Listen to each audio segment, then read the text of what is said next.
India తటస్థత వహిస్తూ ఒక అద్భుతమైన దేశం, శాంతి చర్చలకి మధ్యవర్తి, అంటే ఇటు ఇరాన్ ఇటు అమెరికా ఇజ్రాయెల్ మధ్య శాంతి చర్చలకి సరైన దేశం ఈ భూమి మీద ఎవరంటే ఇండియా. మరి ఎందుకు ఈ అవకాశాన్ని వదిలేసింది? మోడీ కావాలని వదిలేశారా, లేకపోతే దౌత్యం వైఫల్యం వల్ల మనం పాకిస్తాన్ కోల్పోయామనేది ఒక పెద్ద డౌట్ ఉండిపోయిందండి. ఈ డౌట్ని చాలా ఈజీగా మనం క్లారిఫై చేయడం అంత ఈజీ కాదు, కానీ నేను చెబుతున్నాను ఈ ప్రాబ్లంలో 100% మోడీ మంచి పనే చేశారు.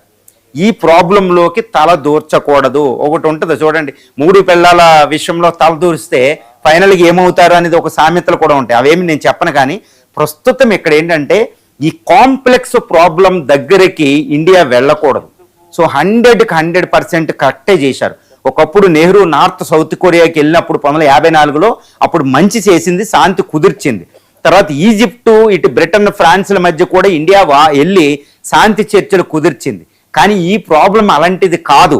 ఇది నేను ఇప్పుడు చెప్తున్నా కదా, ఇది 2500 సంవత్సరాల నుండి ఇటు ఇజ్రాయెల్ ఇరాన్ల మధ్య సంబంధాలు ఉన్నాయి, యుద్ధాలు ఉన్నాయి, గుర్తుపెట్టుకోవాలి. తర్వాత గత 1000 సంవత్సరాలుగా అక్కడ మత యుద్ధాలు ఉన్నాయి. ఆల్రెడీ మన ఇండియా చాలా సెన్సిటివ్గా ఉన్న, ప్రస్తుతం ఇండియా అనేది హైపర్ సెన్సిటివ్ నేషన్ అన్నమాట, because of the international terrorism. ఇక్కడ చూడండి, ఇండియాలో ఇస్లామిక్ టెర్రరిజం, ఇటు